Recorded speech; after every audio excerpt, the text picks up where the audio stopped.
Amen. Amen. Sir, that's right. Please. Hallelujah.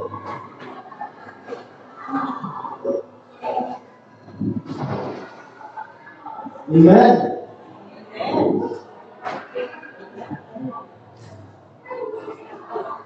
Please, upon the warrior na lalabas.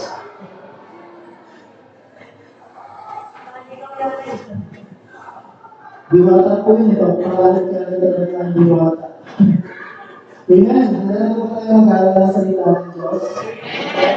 Bigyan mo nga kapatid mo sa dito sa magandang umaga sa iyo naman.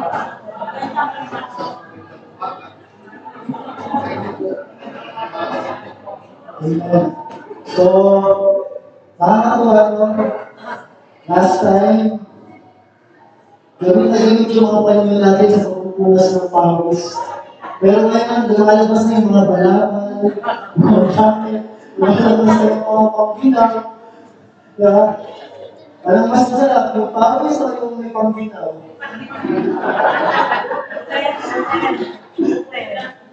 Mga.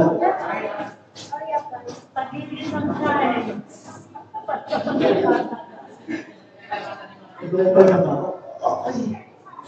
Okay po, sa mga pag-aaral ng salita ng Diyos. Kaninang umaga na habang ako po'y nanalangin sa Panginoon, bigla akong naisip yung mga kabataan. Sabi ko, Lord, mga alas 5 siguro. Lord, ikaw na po bahala at gumising sa mga bata. Kasi baka makakatulog ng mahaba, baka hindi magising, hindi makasama. Pero yung maya-maya umulan. Tapos kumulog ng malakas. Sila, gising na gising eh. Tapos na mulog na dito, pati ko pa dito sa Malolos. Tapos na mulog pa. Kaya Lord, alam mo yung sino na-experience mga nanay na pag nagigising, kumakalabog yung mga kamakaman. Yung nagluluto sobrang ingay para lang magising yung mga bata. At Lord, bakit naman masyadong nagpaparamdam? Kaya, sabi ko Lord, salamat. Kasi sigurado, magigising yung mga bata. Pero, sabi ko nga, kasi maya-maya may mga nagchat-chat na, Kuya Aris, tuloy po ba tayo? Kasi lakas na ulan eh. Kuya Aris, tuloy po ba tayo? Sabi ko lang, oo, tuloy tayo, kahit umuulan. Kasi naniniwala ako, Lord, alam ko, bago kami umalis, hindi lang namin. Di ba? Kaya nang sabi ko Lord, salamat. Kasi hindi mo bibiguin ang iyong anak. Di ba? Kasi basta lang minsan yung mga Kristiyano na pag umuulan, basta lang nahihirapan ang mga eh. Hindi ko alam kung pag nabasa sila, dumadami sila. Yung mga Kristiyano, kailangan kayo yung Kristiyano na kahit anong mangyari, di ba? Umulan, bumaha, aaten tayo kay Lord. Amen? Amen. Kaya dahil ito yung pinakamagandang lugar sa iyo sa tuwing araw ng linggo. Kaya naman, manalangin ko rin tayo, Lord, salamat po sa araw na to, salamat sa iyong pagbubuyan, salamat sa iyong pagpapala sa amin, Panginoon. Dahil minsan pa, tinatagpo mo kami sa lugar na ito, Panginoon. Salamat, Lord, sa gagawin mo pa. At ituturo mo sa amin sa mga magitan ng iyong mensahe. Ikaw po ang patuloy na gumamay sa inyong lingkod at sa puso ng mga sa Panginoon. Hayaan mong matanim ang iyong salita na magpapatibay at magpaparatag ng bawat isang anak ng Panginoon. Sapagkat galang amin, Lord, wala kami magagawa kung kami lang. Pero dahil kasama ka namin, Panginoon, alam namin na kami ay dadalhin mo sa mas magandang buhay na inilaan mo sa ating Panginoon.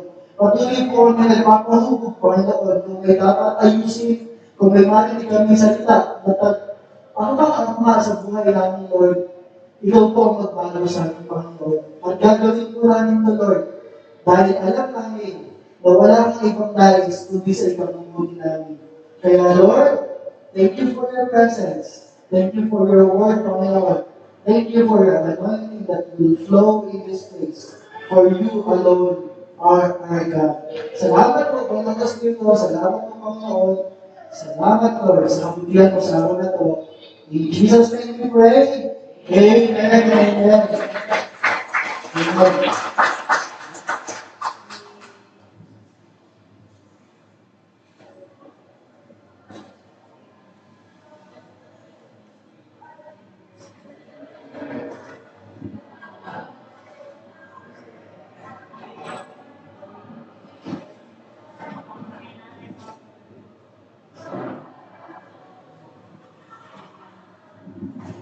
Okay, kaya kumahan ng presenter. Kamusta na yun?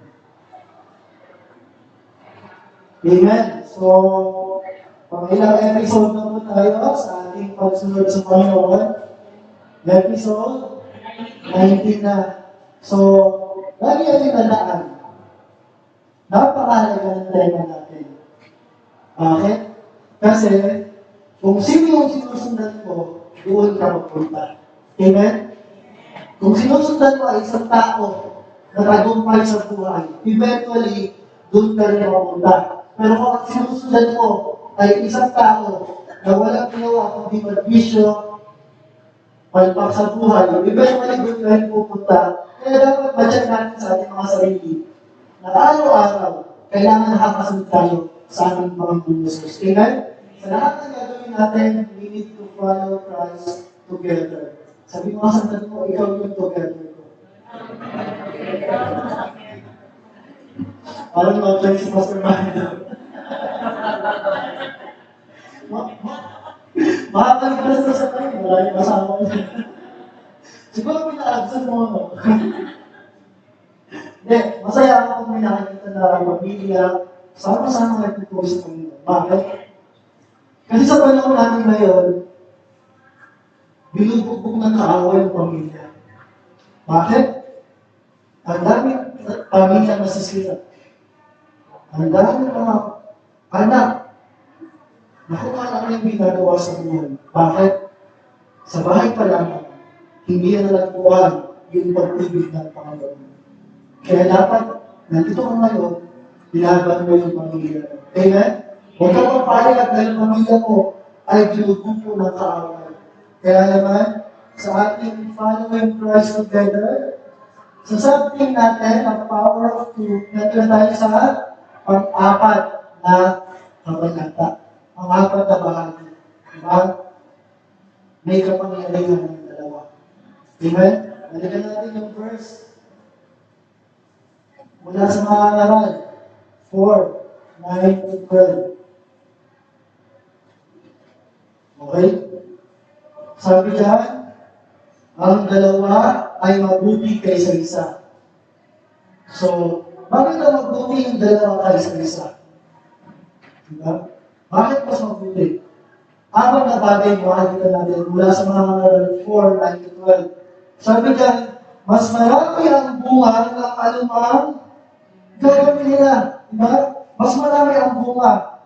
Una, sigurado, mas maraming ang bunga. Mas maraming ang magagawa. Mas maraming mangyayari. Amen? Kaya ang mag-asawa na nagkakaisa sa Panginoon, mas maganda ang resulta ng pamilya. Amen? Dahil dalawa sila nagtatrabaho para sa Panginoon. At sa verse 10, kapag nabuwa ang isa, ay kapalit siya ng kanyang kasama. Diba? Kawawa ang nag-iisa sapagkat walang tutulong sa kanya kapag siya ay nag-iwalay.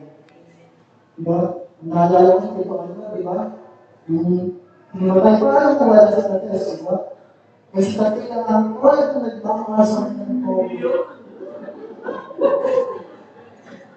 Ang love language pa naman na gano'n. Parang yan ang salita. Yung challenge na parang yan ang salita. Pero di ba, kaya napakahalaga yung dalawa. Kasi sa panahon na may kailangan ka, may tutulong sa'yo. Kaya tinatawag natin support system. Di ba? Sa panahon na kailangan mo ng tulong, kailangan ng kaagapan, meron tutulong sa'yo. Kaya nga mahirap pagkaaway mo yung kasama mo, di ba? Kasi minsan, ito gano'n pa rin lahat ng trabaho sa bahay. Di ba? Minsan, walang kipuan, di ba? Walang balisingan. Pangatlo,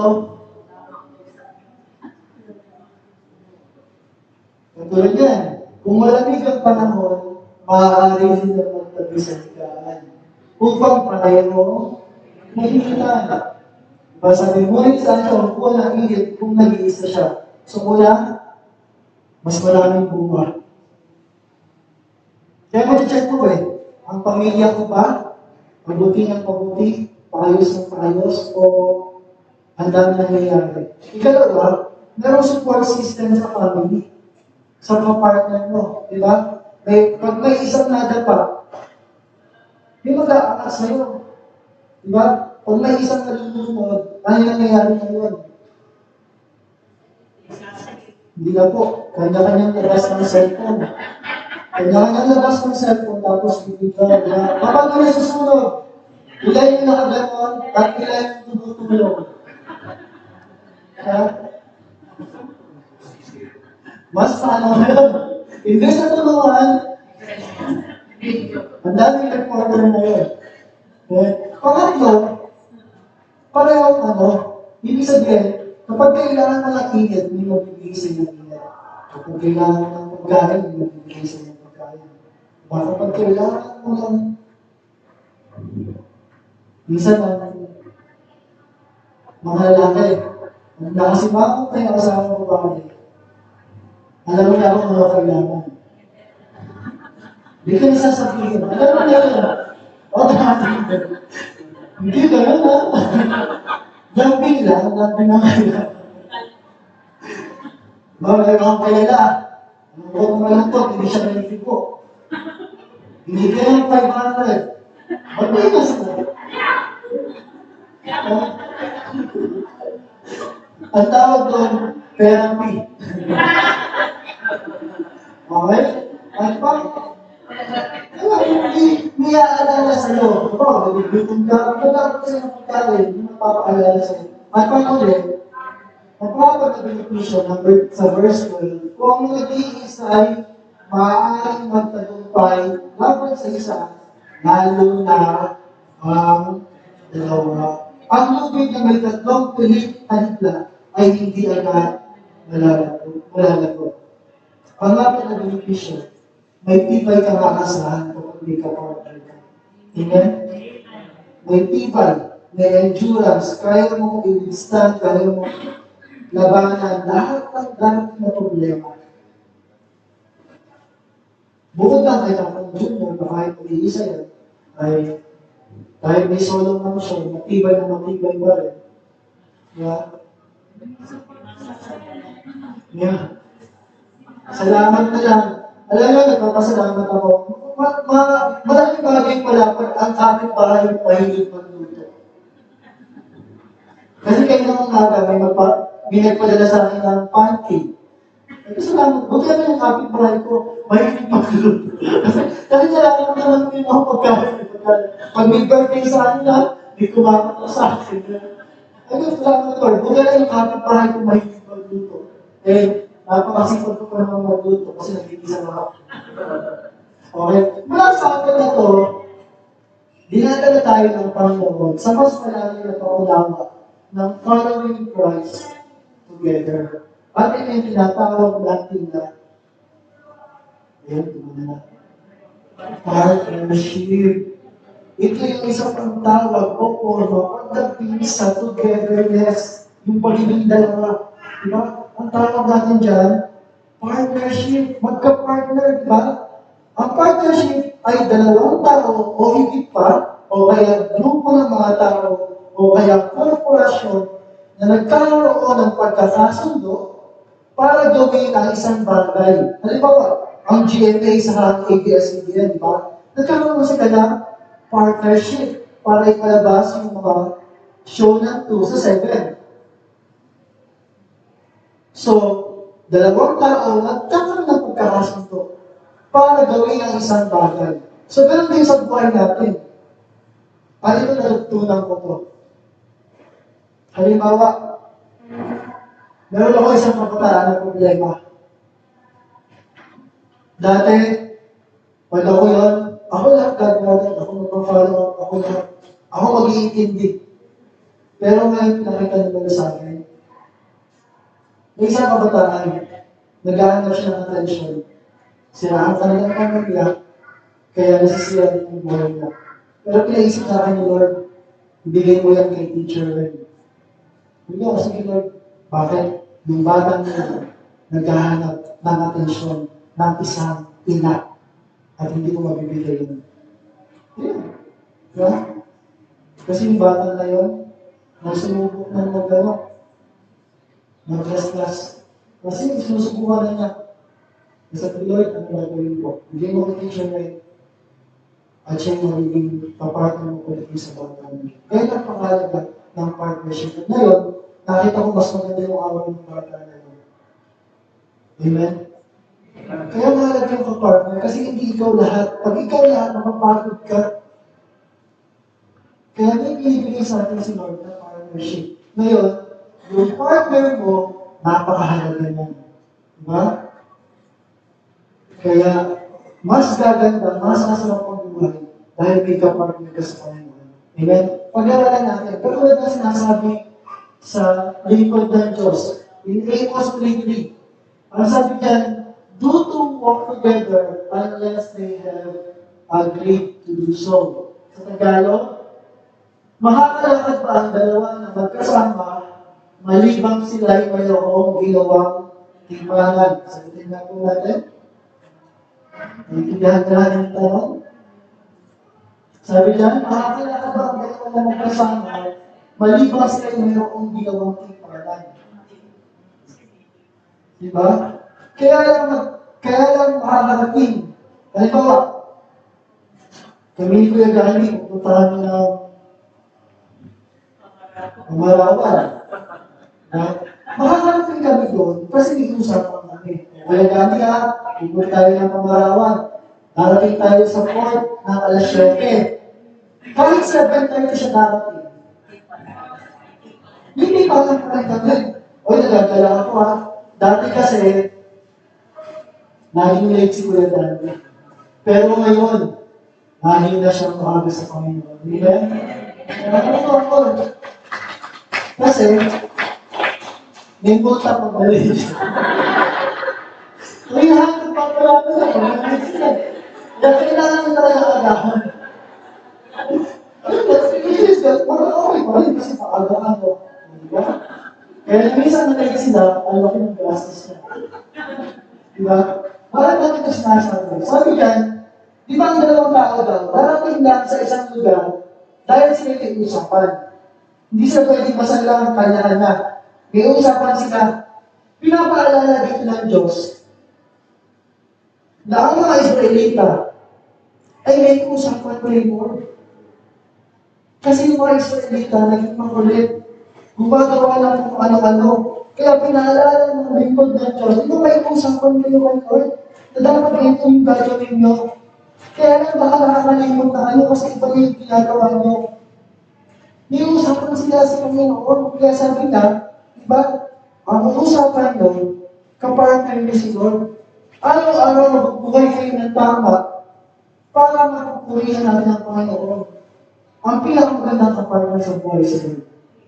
Amen? Hindi ako magandang kapartner. Dahil kapag si Lord ang kapartner mo, good as done na yun. Wala ka nang dapat kailanganin. Panatag ka na. Bakit? Dahil kailanman, hindi nagkukulang. Diba? Ang tao sumasablay. Pero ang Diyos, pag may sinabi siya sa'yo, halimbawa, aayusin ko pamilyan mo. Kahit anong mangyari, Kahit magloko yung anak mo, kahit paulit-ulit na magloko yung asawa mo, panghawakan mo yung Lord, alam ko, isang araw, magiging maayos yung pamilya ko kasi sinabi mo to. Diba? Kahit sabihin mo, isakit ako, Lord.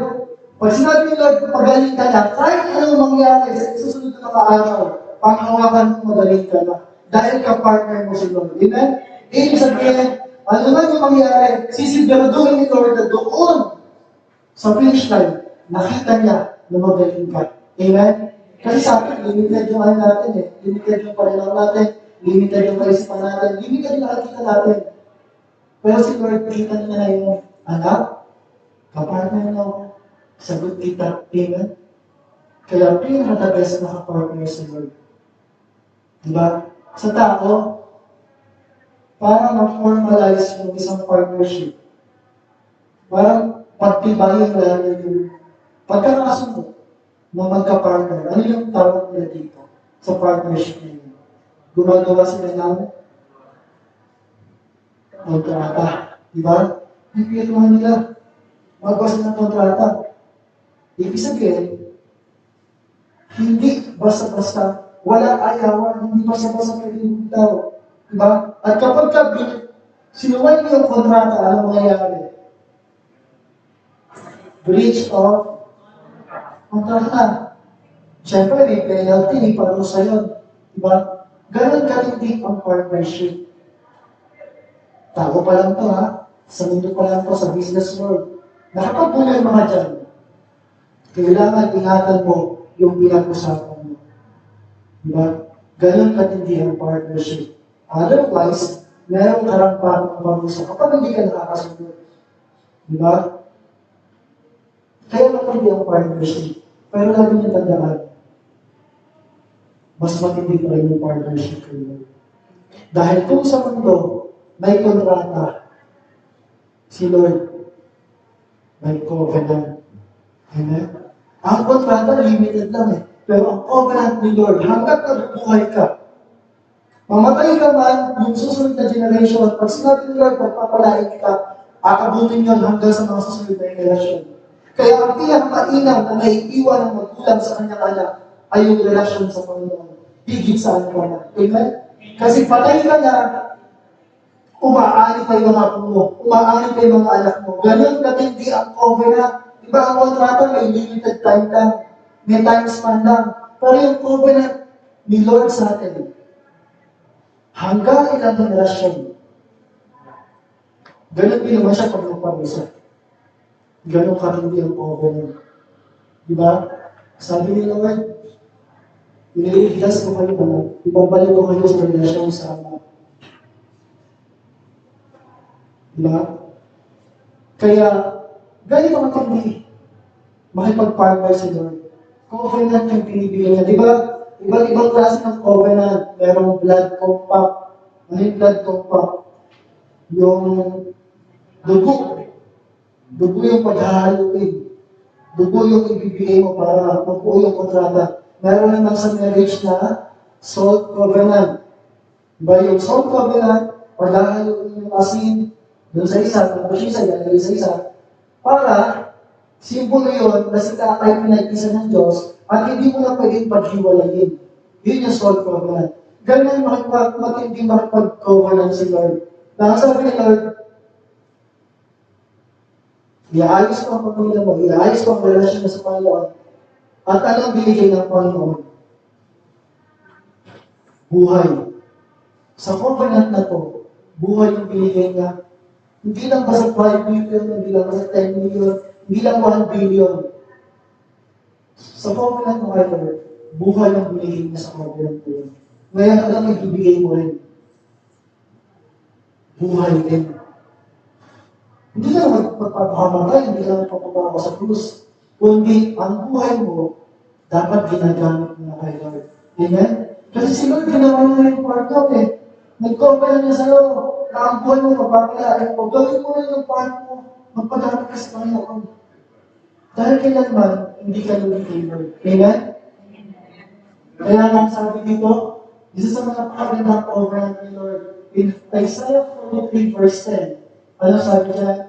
You are my witnesses, declares the Lord, and my servant whom I have chosen. Diba? Chosen.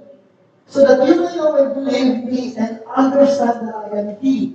Before me, no God was formed, nor will there be one after me. Sa Tagalog, ano sabi? Kayo'y aking mga saksi. Sabi ng Panginoon, tayo yun.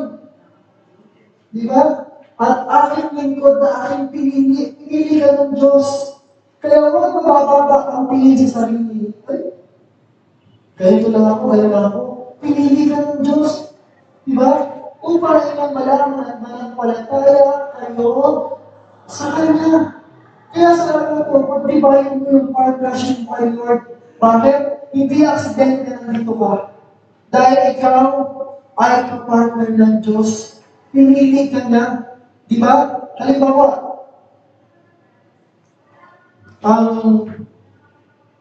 ang malaking kumpanya ng Instagram, napakalaking kumpanya nun. Hahanap sila ng kapartner. Pwede na ba sila GM makapag-partner sa Instagram? Pwede na ikaw? Diba? Halimbawa, malaking kumpanya ng Instagram. Hindi sila makikipag-partner sa isang kumpanya, sa isang institusyon na malulugi sila. Amen? Hindi sila pwedeng kumuha ng kapartner na papahirapan sila. Hindi sila makuha ng kapartner na walang magiging gain, walang magiging value. Anong punto? Kinuha ko ang kapartner ni Lord. Ibig sabihin, umaasa si Lord na hindi siya malulugi sa iyo. Mataas ang value mo. Amen? Mataas ang value mo sa harapan ng Panginoon that you are capable of doing many things. Diba? Ang kumpanya, ang GMA, hindi yan kukuha ng walang mangyayari. Kukuha yan na magkakaroon sila ng benefit ng gain. Ganun din sa Panginoon.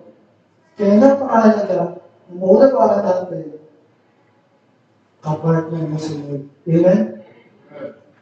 Iba ang value mo sa paningin ng Diyos.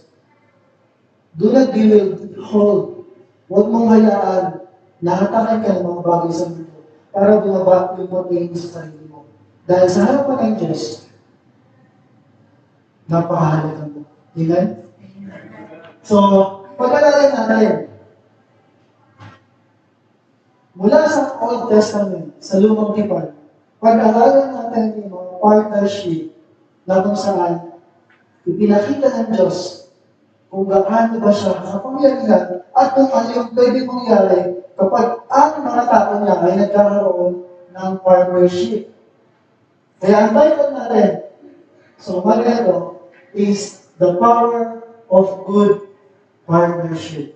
Ang kapangyarihan ng mabuting pakikipag-partner. Hindi ko lang po pinagalit ng mainam eh. Iba na kasi pakikipag-sosyo. Parang hindi naman. Pakikipag-partner na, alam na natin yun eh. Tanggap na naman sa atin yung galing. Kaya sabi mo sa katabi mo, ikaw ang aking good partner. Amen? Minsan, nakakano ko ito sa pag-isindihan.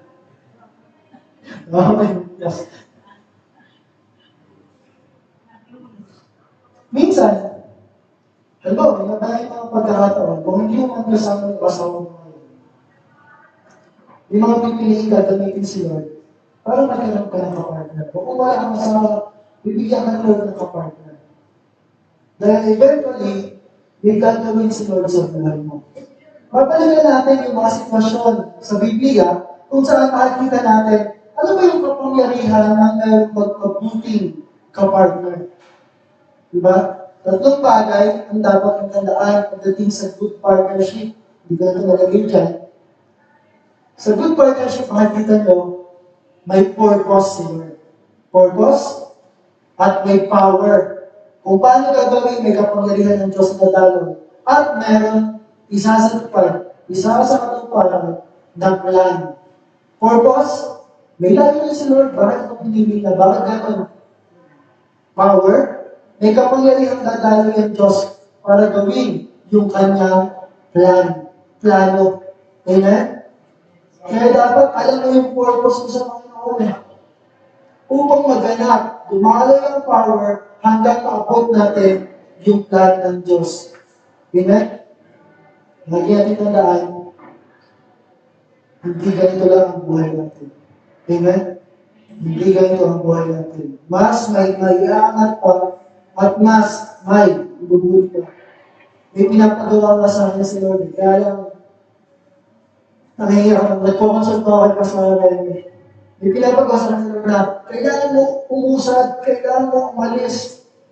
Lord, kaya ito na, tinamaan na ako ng paano na. Lord, bahala na. Susunod ako sa iyo. So, sa kanya lang kailangan magawa ko yun. So, the power of good partnership, may purpose, may power, at may plan ng Diyos. Dapat makita natin yun sa mga sitwasyon na ito, sa mga magkakapartner na ito. Una, kilala niyo ba sila? Ito yung nakatira sa may kamuro dyan. Nagtitin na lang pinamay.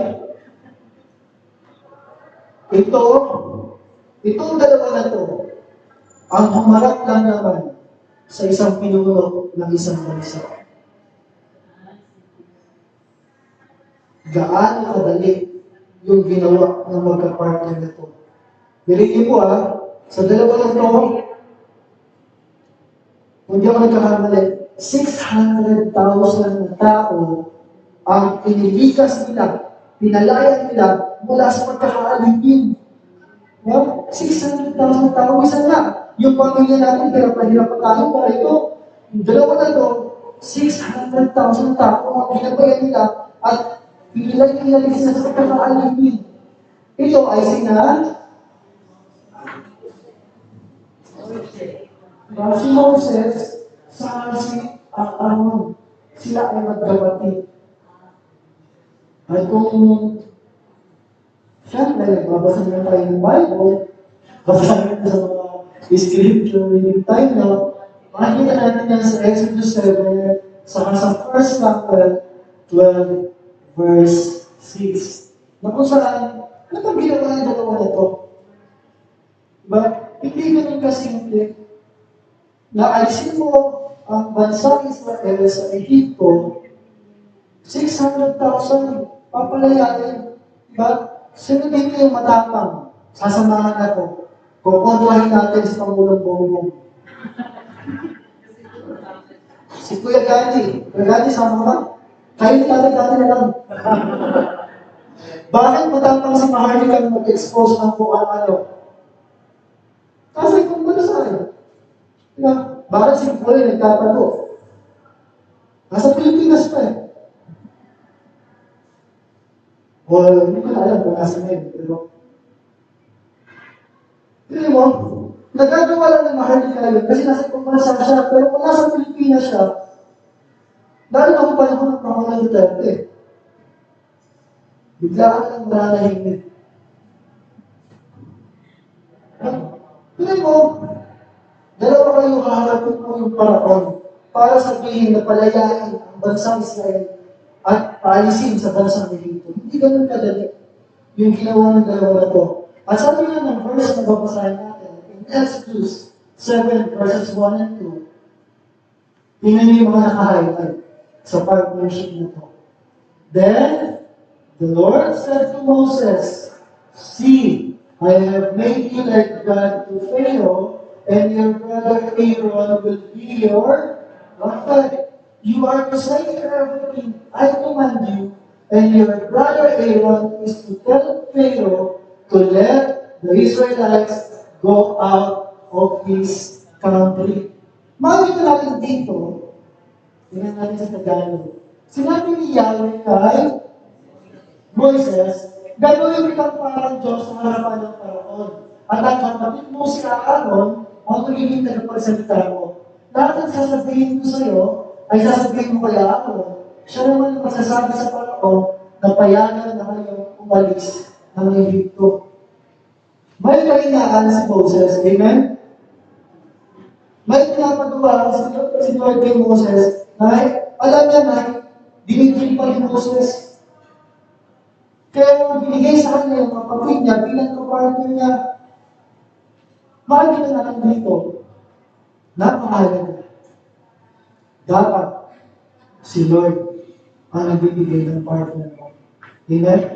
Kung kay Lord dahil ang partner mo, you will be able to accomplish the plan that God has set for you. Ibig sabihin, nakita dito na si Moses at si Aaron magka-partner at sino yung kapartner nila? Si Lord. Upang gawin yung plan ng Diyos ng bansang Israel, ang bansa niya ay umalis sa Ehipto. Amen? Kaya, anong power ang meron kay Moses and Gideon? Anong kapangyarihan ang tumalo sa kanila? It is the power of deliverance. Ang kapangyarihan ng pagpapalaya. Amen?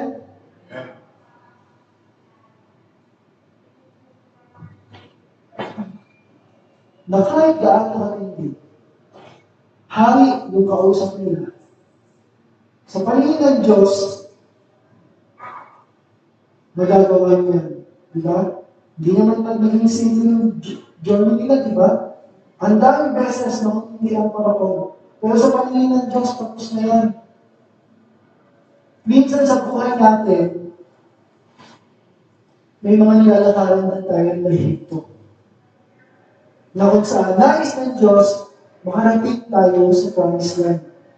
Pero, out of the 600,000 na umalis sa Ehipto, ilan yung nakarating sa promised land?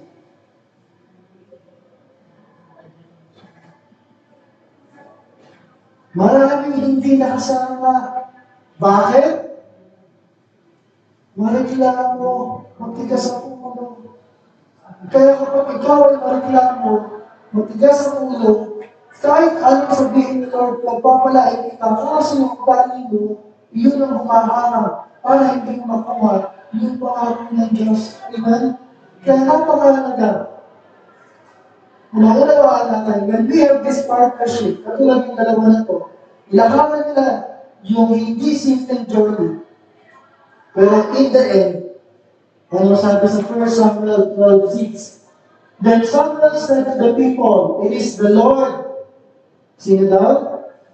It is the Lord who appointed Moses and Aaron and brought your ancestors up out of Egypt. Siya nga ang saksi, si Yahweh na pumili na Moses at Aaron at siya rin ang nagligtas sa inyong mga ninuno mula sa kamay ng mga Ehipsyo. Amen? So, the power of deliverance, ibig sabihin, ang kapangyarihan ng pagpapartner ay hindi kapangyarihan magpalala. Kapatid, huwag kang umaga na sa buhay mo, walang tao na makakalaya mula sa dalawang kaaway. Amen? Because you have that power. Amen? Diba? Huwag kang umayag na walang magaganap sa buhay mo na makakatulong pa na magdala ng liwanag sa mga tao. Katulad ang pinagkwento ko kanina. Yung bata na yun, bakit na naiisip ang maglaslas? Hawak siya ng kaaway. Ang walang ibang tulong sa kanya, kundi sira ng pamilya mo, hindi ka mahal ng mga magulang mo, wala nang mangyayari sa'yo, wala nang magpapakasin sa'yo, wala nang nagmamahal sa'yo, lahat ng gawin mo mali. Hawak siya ng kaaway. Tandaan niyo, kung paano ang mga Israelita ay nahirapan sa pagkakaalipin sa mga taga-Ehipto, ganun din ang tao na hawak-hawak ng kaaway. Kaya kapag sa buhay mo ay meron pang hinahawakan ang diablo, mas lalong pinapahirapan ang buhay mo. Amen? Kaya naman, salamat sa Panginoon dahil tayo ay papunta, nasa journey na ng promised land. Amen? Akala mo sa tayo nakihito. Kaya lang, paalayan mo sa sarili mo, sa katabi mo, bawal pa rin ka. Amen? Bawal hindi masukulin para maabot mo yung promise na sa iyo. Amen? Kaya tayo, pareklamo ba yung katabi mo?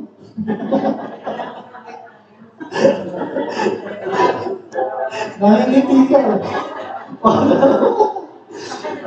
Di mo makakila, makakila. Sorry na.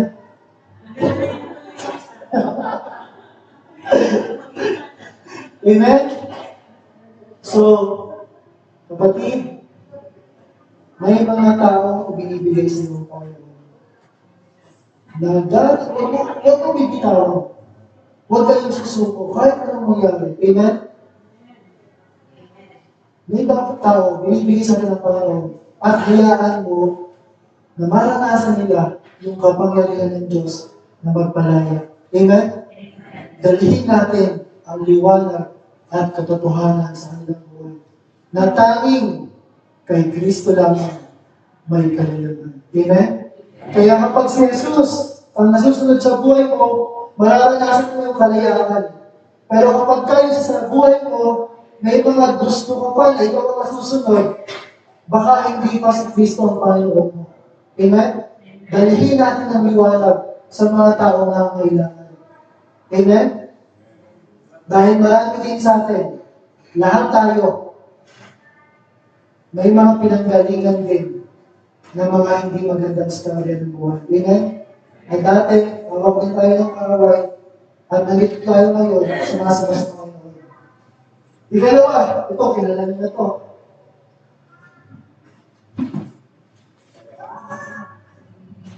Sino to?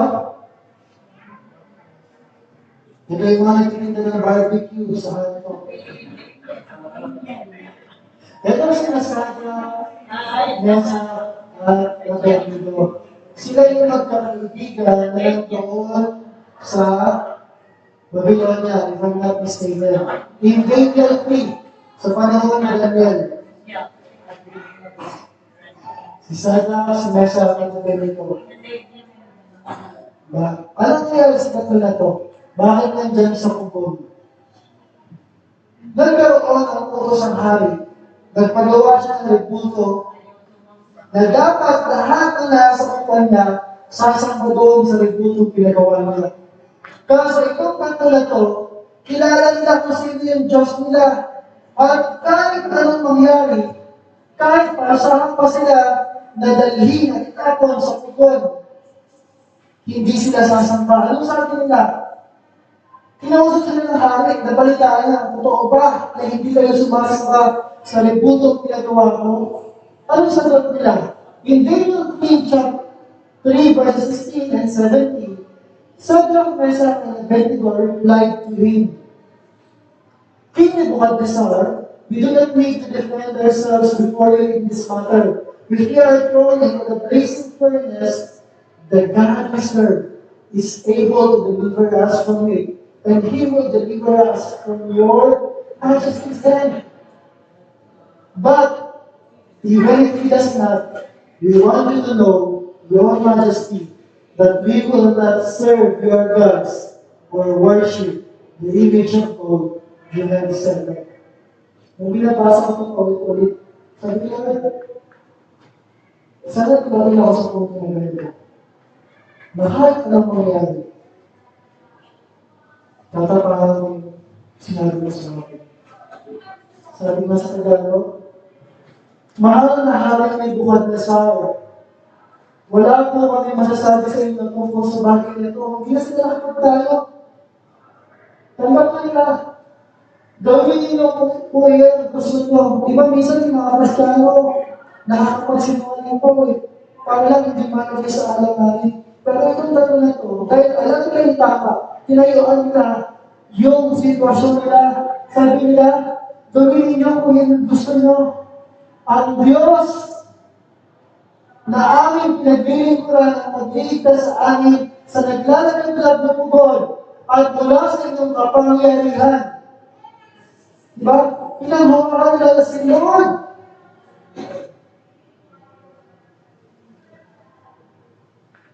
Eh minsan, anong pumipigil sa atin para magawa ang kalooban ng Diyos? Ano yung mga bagay na pumipigil sa atin para hindi tayo makasimba o makadalo ng mga ganun? Pero itong tanto na ito, gawin ninyo kung yan ang gusto mo. Pero sabi niya, tingnan natin, nagtuturo kaya yung tanto na ito? Ang sabi sa verse 18, kung hindi man niya kami iligtas, hindi pa rin kami maglilingkod sa inyong mga Diyos, hindi sasamba sa nagutong ginto na ipinagawa ninyo. Nagtuturo ba sila? Hindi. Dahil ito ay mas matindi. Simbolo ito ng pagtitiwala at simbolo ng paggalang. Lord, minsan kasi may mga tao na, Lord, padalhin mo yung asawa ko. Eh, Lord, bakit hindi mo pinapagaling? Lord, bakit ganyan? Bakit ganito? Bakit hindi mo pa inaayos yung asawa ko? Ito magalang lang na ito. May respeto sa Panginoon. Sabi niya, Lord, kung hindi man kami ligtas, hindi pa rin kami nasuway sa iyo. Hindi lang kami susunod kasi maganda yung sitwasyon. Hindi lang kami susunod kasi okay yung mga nangyayari.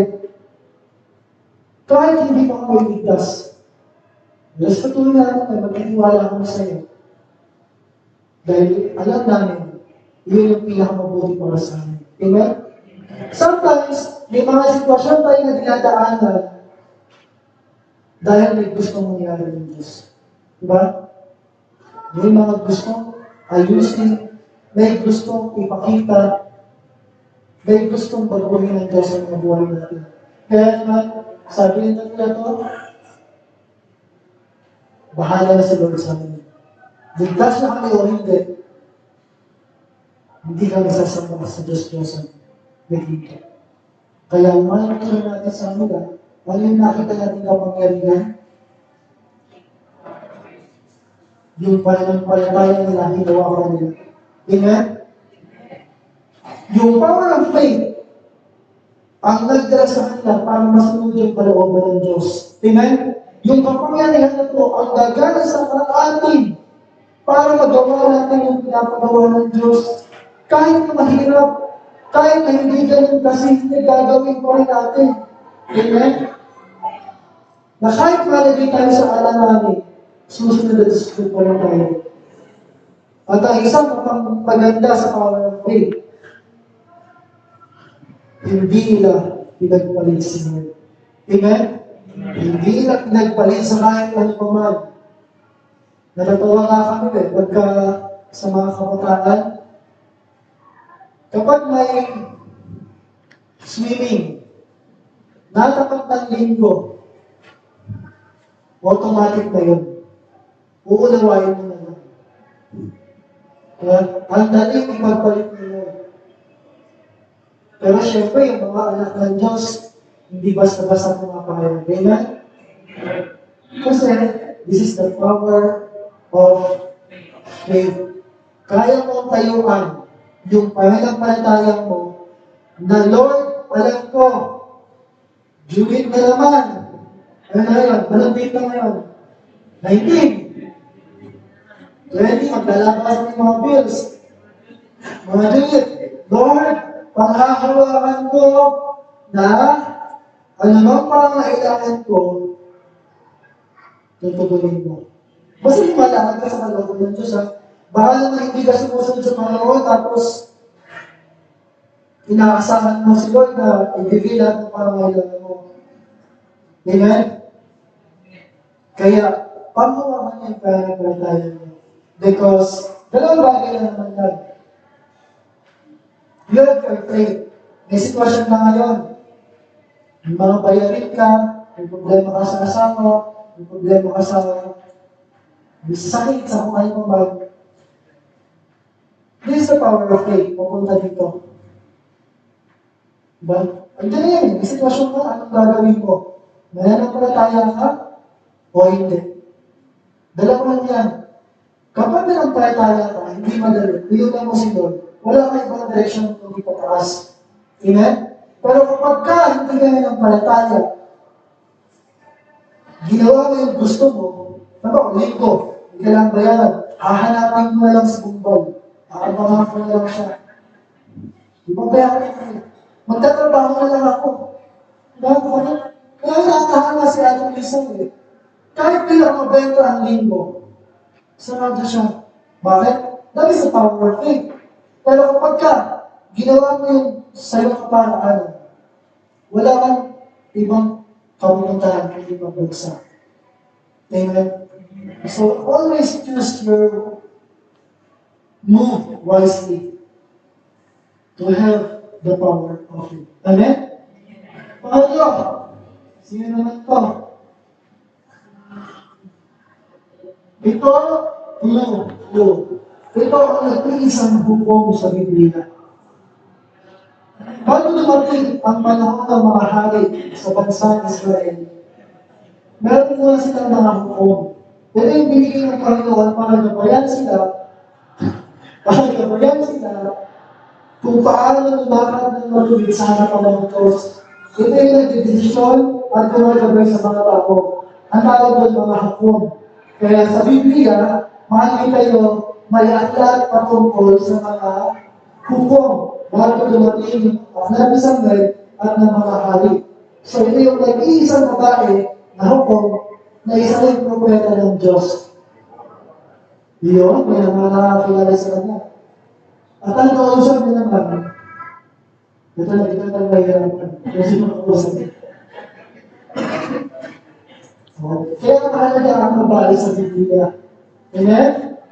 Kung may katabi kang babae, sabihin mo, mahalaga ka sa iglesia niyo. May gagampalan ka sa iglesia niyo. Pero yung ating Tres Marias, may gagampalan pa yan kay Lord. Amen? Nawawala na po yung pang-4 Marias, wala na kami.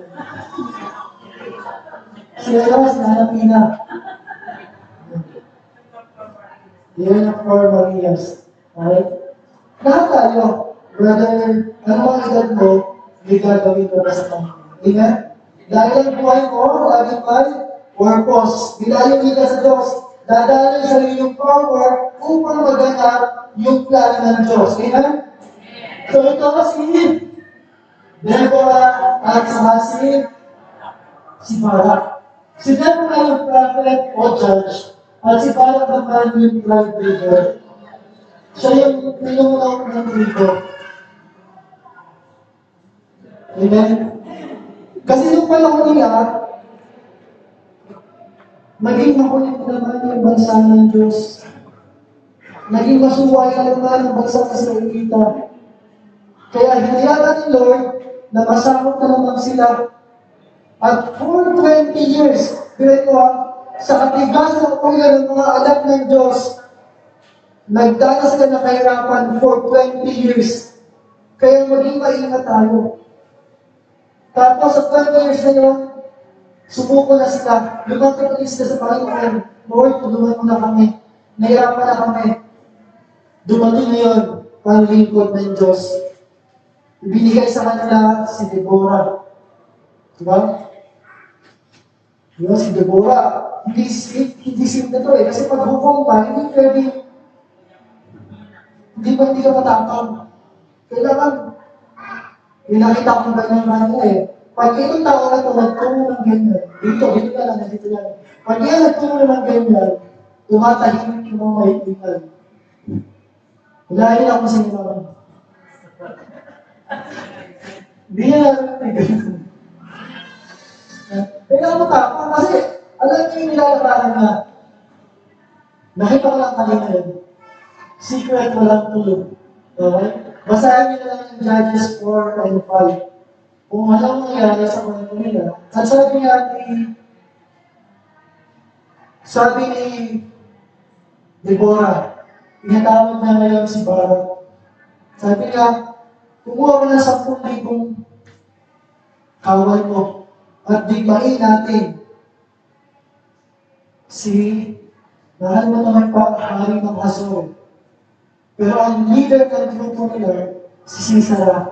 Sabi niya, kumuha ka ng 10,000 kawal mo, idigmain natin at babawiin natin ang ating bayan. Ano sabi nito? Piling ko, isang lalaki, isang pinuno ng tribo, sabi niya kay Deborah, kung hindi ka sasama, hindi na kami tutuloy. Ano mo? Para i-honor mo lang, babae ito ha. Leader niyo ng tribo, pagka leader ng tribo, kailangan malakas, hindi yung basta-basta yung leader. Pili-pili yan. Pero sabi niya, pag hindi ka sumunod, hindi ako sama. Parang ganun ba? Kaya sabi niya dito, in Judges 4, verses 14 to 15, then Deborah said to Barak, go, this is the day that the Lord has given Sisera into your hands. Has not the Lord gone ahead of you? So Barak went down Mount Tabor with 10,000 men following him. At Barak's advance, pagsugod nila Barak, the Lord routed Sisera and all his chariots and army by the sword. And Sisera got down from his chariot and fled on foot. So pag-aaral, anong sabi? Sinabi ni Deborah kay Barak, kaya matapang. Lusog! Lusog! Ha? Ngayon ang araw na itakang nila upang gapiin mo si Sisera. Mahalaga, may tinatakdang pagkakataon si Lord. May moments, Lord, may timings, Lord. Kaya maingat tayo. Pangungunahan ka ni Yahweh. Amen? Kaya kapag ka may laban ka sa buhay, at sinabi mong kaya mo ito mag-isa, doon ka na matatalo. Kapag ka sinubukan mo na lumaban ng hindi kasama ang Diyos, automatic, defeat. Tayo ka na. Basta wala si Lord sa kwento ng buhay mo. Sabi dyan, nang sumula kayo sa Nabara, nilito ni Yahweh Sisera yung leader ng grupo. Nagkanya-kanyang takbuhan ang mga kawal nito at Sisera naman ay bumabasa ng karay at patakbong tumakas. Tumakas pero eventually, namatay din ito si Sisera. Kaya ang matutunan natin kay Deborah sa kaibahan. It is the power to win a war. Amen? Kapangyarihan ng pamanahan sa isang tigaan. Amen? Lahat tayo may kailangan ng battle sa buhay. Anong battle mo sa buhay, kapatid? Pamilya mo? Asawa mo? Anak mo? Sakit mo? Sitwasyon sa bahay? Sitwasyon sa trabaho? Lahat tayo may laban. Pero kung maganda dito, meron tayo kapangyarihan pagtagumpayan ng laban. Kaya nung mahalaga may kapartner ka eh. Kumuha ka ng kapartner para may magpapaalala sa iyong kapatid. Mawawala ka lang sa church. May laban tayo, kailangan pumunta, kailangan magsipag. Kasi pag iniwanan mo si Lord, lalo yung walang mangyayari sa iyo. Amen? Kaya magpasalamat tayo kung may kapartner na magpapaalala sa iyo. Amen? Masalamat ka kapag may nagtsatsaga sa iyo magpaalala. Alam mo, ikaw pagigising sa pamilya na yun, isa tayo. Maligo na kayo, bago na artist. Mapalag sila po meron silang Deborah na nagpapaalala. At kanina, pinagduro pa nga ng parking. Apos, talaga na ng Deborah. Nakakakit pa sana ng parking na, amen? May laban tayo, kaya nga, huwag mo makakalimutan si Lord, dahil hindi mo siya makunahin. Dahil sa laban na yun, basta kasama mo ang Diyos, pamanahin mo. At dapat dumating ka sa mundo na hindi ka lang nakafocus sa laban mo. Tumitingin ka na rin sa iba, sa mga kapatid mo, o yung kapatid ka na rin, kung hindi nila para may sitwasyon. Kakusapin mo nga, papaalalahan mo nga. Dahil isang araw, kakantahin mo yung I'm gonna see a victory for the battle belongs.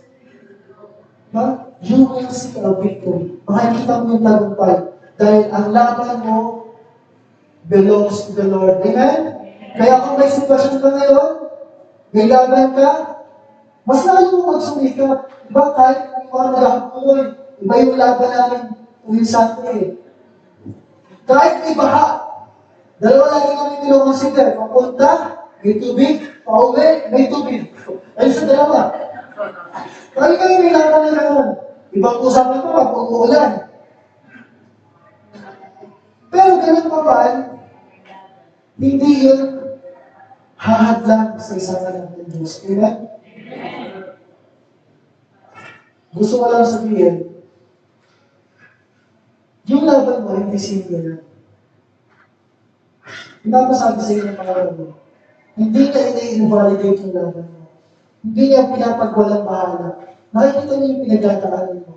Pero ang gusto ko niya sabihin, anak, huwag kang lumayo sa akin. Kasi sa akin, ipagtatagumpay kita. Amen? Amen. So, we need to win a war. Araw-araw may laban. Ang dapat lagi, panalo. Kaya every day pa lang, every morning pa lang, huwag ka kalimutan. Manalangin. Amen? Kung doon pa lang sumablay ka na, eventually, yung buong maghapon mo, nahihirapan ka na. Masalamat na tayo ba? Every day may devotion pa tayo. Hindi na tayo yung gumagawa ng devotion, pero isang tao, lingkod ng Diyos, na gumigising ng maaga, nag-aaral, para ihain sa atin yung salita ng Diyos. Diba? Yun mo, kung ang Biblia, lahat na lang ng verse may paliwanag, gaano yung makapal. Pero ang lingkod ng Diyos, pinapaliwanag na sa atin, hinihimay na, para madali natin kuyain. Kaya huwag lang basta mag-amen na mag-amen. Unawain na din, ano ba sinasabi ng salita ng Diyos? Kasi kailangan mo yan sa araw na yun. Amen? Huwag kayong lalayo sa panalangin na sa salita ng Diyos. Amen? Kaya nga mahalaga may mga Bible kayo sa bahay. Okay, next topic na lang. Okay. Yan, napakalaking tool na dapat meron tayo. Hindi lang dito. Kasi paano pag nalawban to? Dapat sa bahay may Christian Bible tayo. May pinuguhitan ka, may sinusulatan ka. Pang-apat, ito yung nasa uprahan ako. Pasensya na, nagpulitan ko na. Pang-apat, sino to? Dalawang propeta. Parehas nagsisimula sa letter E.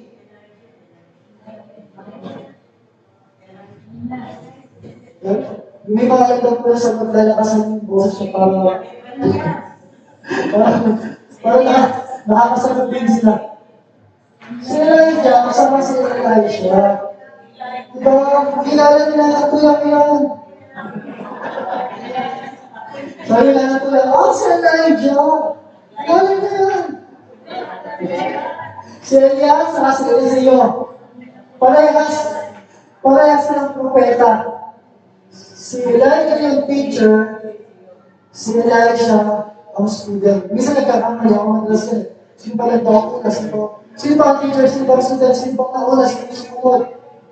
Ang lagi mo nagtatandaan, ano tawag ko na sa spelling? J muna bago S. J muna bago S. Si Elijah muna. Ito yung mga propeta na ang dami naranasan kapangyarihan ng Panginoon. At yun yung moment na kung saan si Elijah nagpapaalam na kay Elisha. Nagpapaalam na si Elias kay Eliseo. Bakit? Kasi si Elijah, si Elias, kukuhaan na ng karwahe na po papunta sa langit. Kasi si Elias, hindi siya nakaranas ng kamatayang isikal. Special to, meron pa siyang LBC, meron pa siyang Grab, may angkas pa siya. Apoy pa yan, karwahe ng apoy ang kukuha sa kanya. May sundo. At kung pinag-aaralan ako yung dalawa na ito, bakit gano'n natin na? Ilang beses na ati ang tubig sa Biblia? Tingin nyo. Isa sa pinakasikat, sino? Si Moses. Bukod ang sino pa? Sino?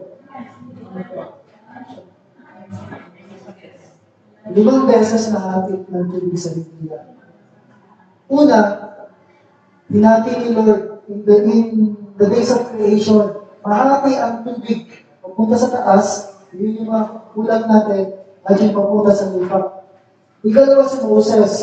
Pangatlo ng panahon ni Josue, ni Joshua, na kung saan yung may dalagang mga arko, the moment na tumapak sila sa tubig, nahati yung tubig.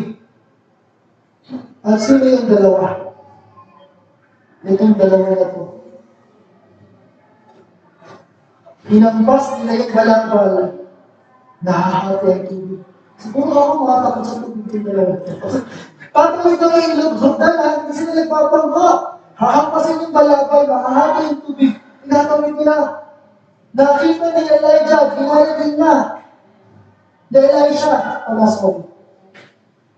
Kaya itong dalawa na ito ay nakaranas ng kapangyarihan ng Diyos. Ang magkapalit sa kanila bilang isang teacher at a student, isang guro, isang estudyante o disipulo. Ang sabi ng salita ng Diyos, 2 Kings 2:11, ito yung papaalam, ito yung kukunin na si Elijah. As they were walking along and talking together, suddenly a chariot of fire and horses of fire appeared and separated the two of them. And Elijah went up to heaven in a whirlwind. Kasi di ba pagka-uwi na lang kay Lord, ganito kayo buwan. Patuloy sila nag-uusap. Yan, nag-uusap yung mag-teacher.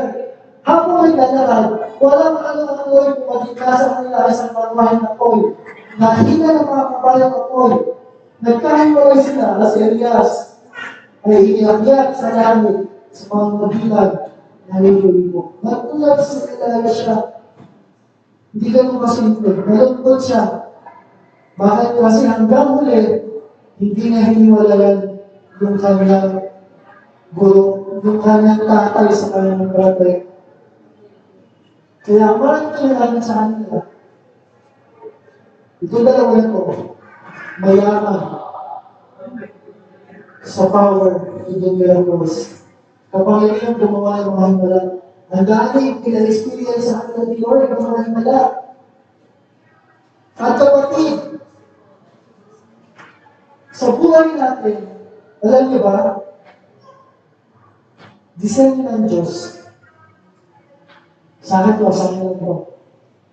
Disenyo ng Diyos na araw-araw mahalalas ka ng himala ng Diyos. Amen? Si Lord hindi masuwi sa himala. Hindi siya masuwi. Disenyo ng Diyos araw-araw mahalalas ka ng himala. Kanina na si Kuya Arnold na mga nagkikwentuhan, nung nakaraan hindi na ako nayatid kasi namatay yung puso nilang kapatid.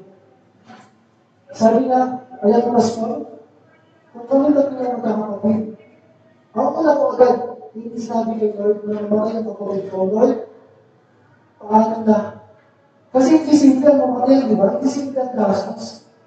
Pero sabi na, wala sila kasi, yung bahay lang, maliit lang, wala magpupurulan.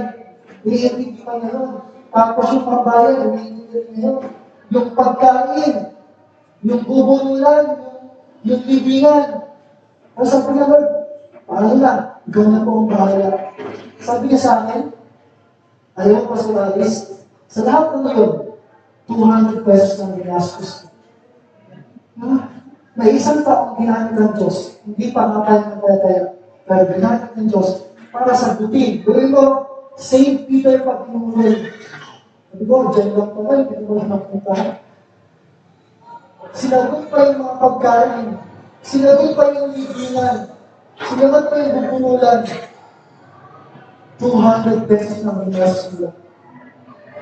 Ganon, katinding kumilos ng Panginoon sa mga taong nagtitiwala sa kanya. Amen?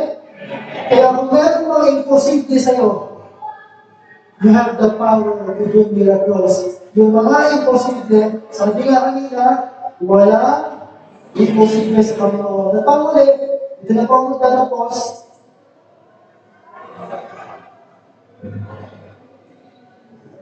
Para kung si Rosel sa akin naman yung Junior. Okay, clue. Tuloy lang ang tayo. Look, ito lang yung akala sa Bible na minsan, kahit minsan, hindi nabanggit yung pangalan ng Diyos. Hindi ko yung pala. Ito lang yung akala sa Bible na kahit minsan, hindi nabanggit yung pangalan ng Diyos. That is the book of Esther. Nasi Morinan. Diba? Alam mo na yung pinagdaanan nila?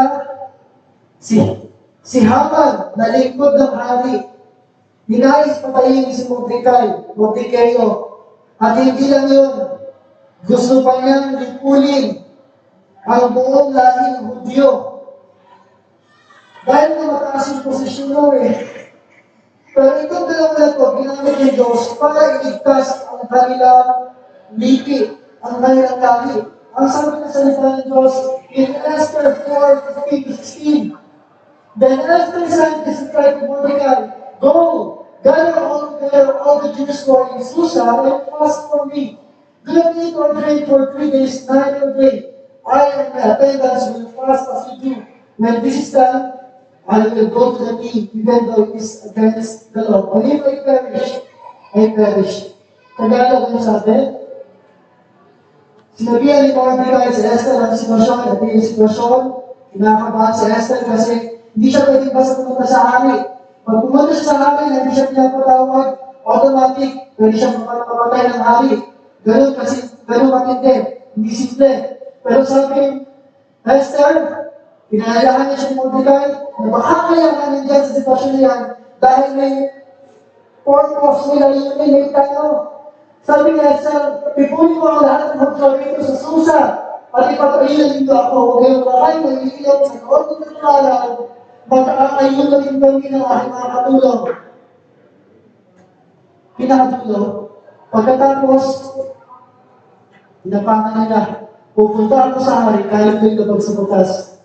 At kung dapat ako mamatay, ako nga, may mamatay. Amen? Sa kwento ni Esther at Mordecai, yung tapang na yun, na pinanawakan nila, ay nalang nila yung power to suppress ang evil blood. Yung kapangyarihan na sa piling, ang masamang balak. Diba? Uupusin sa Ang tawag yung genocide. Alam yung genocide? Para itong pesticide, homicide, suicide. Basta lahat tayo patungkol sa pagpatay. Kahit pesticide, pagpatay ko yung insekto. Homicide, suicide, para pagpatay yun. Pero yung genocide, buong angkan, uupusin mo. Buong lipid, buong grupo, buong bansa, uupusin mo. Ganun ang genocide. Ganun mo yung nangyayari sa kanila. Pero dahil may magkapartner ng dalawang lingkod ng Diyos na hindi pumayag, lumagin sa Panginoon, ano nangyari sa dulo? Si Haman ang namatay. Si Haman ang nalagay sa planong bitag niya. Amen? So, ibig sabihin, sa buhay natin, marami tayong nalalasang pagpatangan ng tao. Lalo sa pamilya natin, huwag kayong papayag na sila ay nagkaawa yung pamilya natin. Gumawa kayo ng paraan, ilapit sila sa Panginoon. Dahil ito ang pananggalang natin sa amin. Amen? So, meron mo tayo tutuwa sa tao ito. Pasensya na po nagtagal. Sabi ko ba naman mga nanay, pipilitan ko. Tutuloy na po naman. Susubukan ko. The power of good partnership, kaya mahalaga yung merong matinding ka-partner, may mabuting ka-partner. Halimbawa, wala ka pang ka-partner. Naalala ko yung bago tayo nagtuloy dito, naalala niyo si Deborah sa Masibara. May laban sila, di ba? Alam niyo, isa sa pinakamasarap pala sa buhay na ito, pag may laban ka, lagi kang lumapit sa likod ng Diyos. Kasi doon kayo nagagawin tayo sa pagkahapon natin. Kung paano ikaw may bala sa Deborah, lumapit kayo sa malangkid ng Diyos sa laban kayo. Kung doon sa hilingin, dahil baka magawa ng kung ano. Lagi kayong humingi ng tulong. Gusto ko, pagpahinga po ako. Ang dami yung nilipod ng Diyos dito, di ba? Hindi ka kapatid dito mag-pray dito. Si Elder Tess. Amen, di ba? Bakit? We have the power of the miracles. Kaya pag may nagpapapray sa inyo, huwag kayong matakot na ipag-pray. Ay, kumakalit yung nangyari. Baka hindi naman dumaling. Gawin mo. At si Lord ang bahala doon. Hindi naman ikaw magpapagaling. Gagamitin ka ng Diyos upang dumali ang kapangyarihan ng Diyos. Kaya when someone asks you to pray, pag-pray mo, huwag kang matakot. Kaya kapag may kinausap kayo na problema, hindi ka na mag-pray ka. Huwag kang matakot kung pag-pray mo. Amen? Dahil nagdala ang kapangyarihan to do miracles. Amen? So, the power of good partnership. Number one, kapangyarihan ng pagpapalaya. Maraming kailangan sa buhay natin. Maraming mapapalayain ng Diyos sa buhay mo kapatid. Kaya panahon na para kumilos. Huwag kang pumayag na walang makakapahayag mo. Pangalawa, gamitin natin talaga yung power of faith. Yung kapangyarihan ng palataya. Walang palataya ka. Hindi sasabihin mo, may sakit ako, mahina ako, nahihirapan ako, sabihin mo, mabuti si Lord. Alam ko, papagalingin ako ni Lord. Pinagaling ako ng Diyos. Darating yung mga bayad ko. Diba? Ano mas bilingin ng Diyos? Yung bibig na nagkukuha na sinasabi o yung bibig na nagtitiwala sa Panginoon. Amen? Pangatlo, power to win a war. Mayroon kong pagkain sa talunan. Amen? We have all the battles. Pero dapat, tulungan mo din yung masama mo na lumalaban. Magpalakasan tayo. Amen? Pangatlo, power to do miracles. Dadali sa atin ang mga pamilihan ng Diyos upang maranasan yung mga himala ng Diyos. Amen? Ano ba yung sabihin mo? Dapat wala na. Dapat uwian na. Pero dahil sa pamilihan ng Diyos, kasama po natin. Tapos nagdadala pa ng mga friendship na sa church. Diba? Ilan isa yung ginagawa ng friendship sa church. Ng mga classmates. Sulit naman pala yung mga reunion nyo. Sulit naman yung mga birthday ng teacher nyo. Nakikita ko kasi yun. And then, you have the power to suppress an evil plot. Huwag kayong pumayag. Matakin, mataaway. Huwag kayong pumayag. May masamang nangyari sa mga nakapaligid sa inyo. Dahil, sorry. Okay? Dahil, in Matthew 18:20, ang sabi ng Diyos, this is the partnership I have with the people of God. Sa mga anak ko itong partnership, for where two or three gather in my name, there I am with them. Amen? Because sabi sa akin, pag nahihirapan ka na, pag problema ka na, kahapon mo, yung lingkod ng Diyos, sapagkat mo sa lantan, may dalawa o tatlo, may karati ko. Hindi lang sa malalangin, kundi pinaparal ng Diyos dito, yung partnership niya sa mga anak niya. Dahil sa akin, kasama nila ako. Amen? Kaya lang naranasan lahat ng power na yun, because of God alone. Amen? So, palapain natin ang Diyos sa buhay, dahil sa mga kapatid at kapatid, ito ba ito lang ang talaan ng Panginoon? Amen mo? Pupulungin na po tayo sa vice of the Sure. Amen. Very good po sa mga Panginoon.